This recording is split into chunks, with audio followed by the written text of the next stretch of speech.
En 1963, tan solo un 8% de los españoles podía permitirse un automóvil. Incluso disfrutar de uno de los primeros SEAT 600 en 1957 suponía destinar los ingresos de 3 años y medio de una familia corriente. Medio millón de 600 después y a punto de finalizar la siguiente década del desarrollismo, este esfuerzo se reduce a solo un año.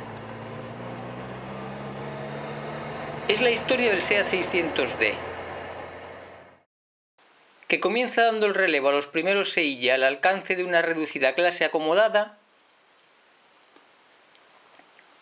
y acaba por convertirse ya en los 70 en los E y L especial, destinados mayoritariamente a la exportación o como segundo coche en cada vez más hogares españoles.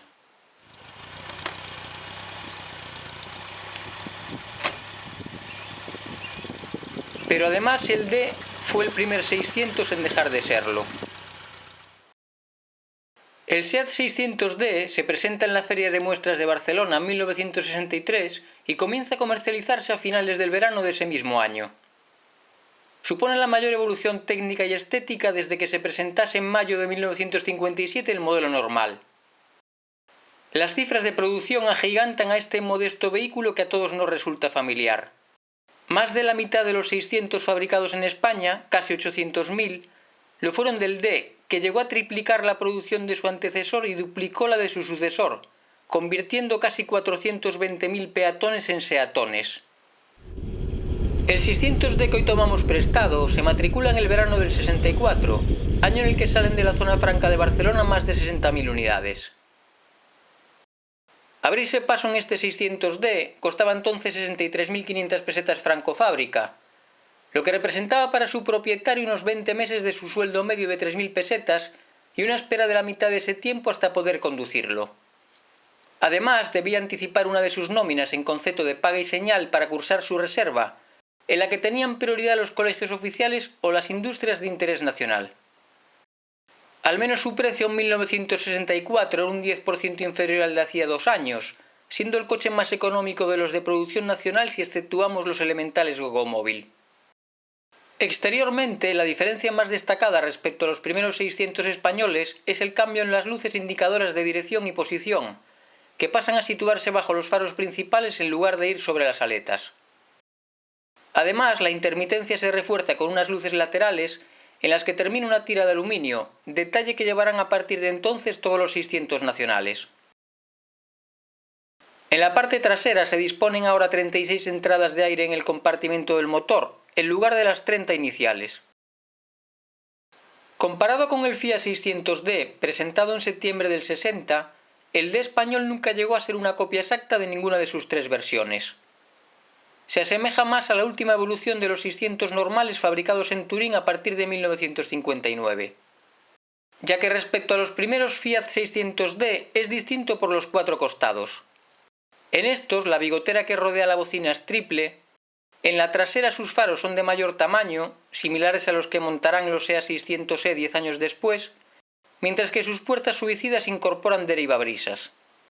Será la permanencia de este tipo de puertas en los D lo que provoque las críticas de la prensa del momento, por el riesgo que implica su apertura una vez en marcha y por lo indiscreto que podía resultar su maniobra.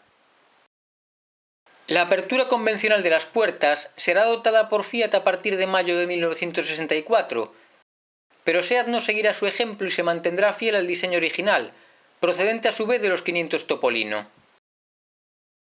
Como sucediera con los 600 normal, la gama D estará formada por la berlina, un descapotable con techo corredizo de lona que apenas llegó a suponer un 10% de las ventas, y una variante comercial sin asientos posteriores y con las ventanillas traseras ciegas.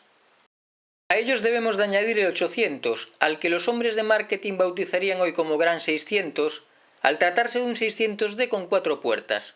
Solo SEAT se atrevió con la modificación y precisamente comenzó su andadura comercial en 1964, compartiendo tarifa exclusivamente con el 600D. Un año más tarde, en 1965, cuando uno de cada 3 coches que circulaban en España era un 600, se produce la primera exportación significativa de la industria automovilística española, al enviarse 150 unidades del 600D a Colombia a cambio de una partida de café. El hecho, aunque simbólico, sirvió de avanzadilla de lo que sucedió con sus herederos, los E y L, que Fiat vendió por todo el mundo como suyos una vez abandonada la fabricación del 600 en Italia. En el año 66, el 600D sufre una serie de leves cambios estéticos para refrescar su diseño. Los parachoques pasan a ser redondeados con topes de goma, en sus faros delanteros el doble cerquillo deja paso a una visera y los tapacubos eran planos con las llantas en color gris. Finalmente, a principios de 1970, llega a los concesionarios el 600E, lo que supone la desaparición de la versión D. Sus sucesores son fácilmente diferenciables de él desde cualquier ángulo. Lateralmente podemos ver que al fin las puertas abren en el buen sentido, en el frontal los faros ganan diámetro y la bigotera se simplifica, algo que ocurría en el D de Fiat desde finales del 65, mientras que en su zaga nos encontramos ahora las ópticas de mayores dimensiones conocidas en Italia desde finales de los 50. El 600 había sido el resultado del proyecto 100 dirigido por Dante Giacosa, padre también de los 500 Topolino, a los que a partir de 1955 Fiat pretende sustituir. Descartada la tracción delantera por sus elevados costes, la limitación en el peso hará que sea el primer Fiat todo atrás, solución utilizada con éxito hasta ese momento por Volkswagen y Renault. El radiador situado en la parte derecha del propulsor logra contener su longitud por debajo de los 3,3 metros y con ello el peso total de su carrocería monocasco en unos 600 kilos. Pero a costa de comprometer la refrigeración del motor, talón de Aquiles de los primeros 600. Además del radiador poco expuesto al flujo de aire, la bomba de agua y el ventilador no son accionados directamente desde el cigüeñal, ya que éste hacía girar primero la dinamo. Depender del estado y las tensiones de dos correas trapezoidales hace más de 50 años suponía un riesgo añadido. Por último, una trampilla regula, mediante un termostato, la salida del aire caliente del radiador, por lo que es vital que su apertura y cierre sean acordes con la temperatura del motor. Si todos estos elementos se mantienen funcionando correctamente, la refrigeración de la mecánica no presentará dificultades. De todos modos, a partir de 1965 se dispuso de un circuito cerrado, cuyo vaso de expansión se situaba en el lado izquierdo del compartimento, además de un ventilador de plástico, de los que carece nuestra unidad. Al igual que el resto de 600 españoles e italianos, el motor de 4 cilindros del D cuenta con 3 apoyos en el cigüeñal, árbol de levas lateral y culata de aleación ligera.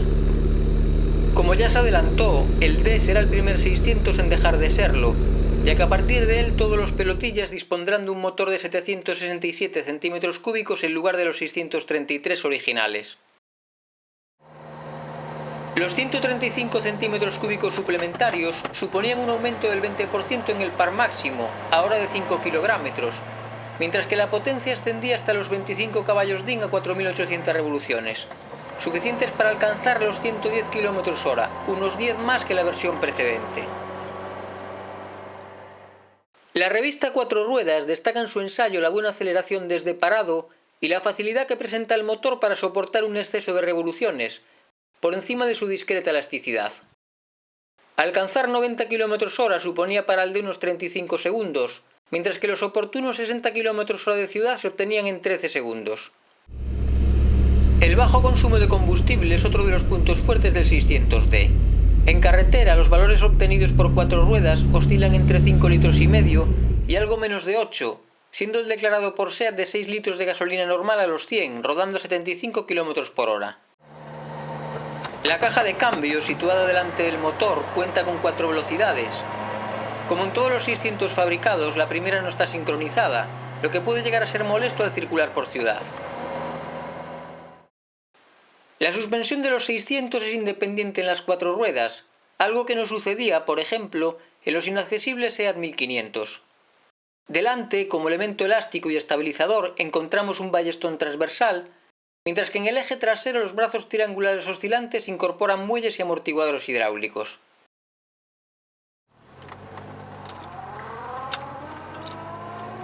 La dirección, accionada por un gran volante de 40 centímetros de diámetro, presenta casi 4 vueltas entre topes. Su mecanismo de tornillo sin fin y sector helicoidal no es tan preciso como una de cremallera, lo que nos obliga a mover los brazos más de lo deseado. Como en el resto de 600, el D dispone de frenos de tambor de 185 mm de diámetro en sus 4 ruedas, suficientes para detener el coche en la mayoría de las circunstancias. Los neumáticos diagonales son de medida 5,20 por 12 pulgadas, lo que supone que la banda de rodadura es de unos 130 milímetros, y van alojados en llantas de 3 pulgadas y medio de anchura. Al abrir el capó delantero nos encontramos en un lateral el depósito de combustible de 27 litros, por lo que la anchura del espacio de carga se reduce apenas medio metro. Su profundidad no supera los 30 centímetros, ya que bajo el piso se sitúa la batería de 12 voltios y el depósito de líquido de frenos.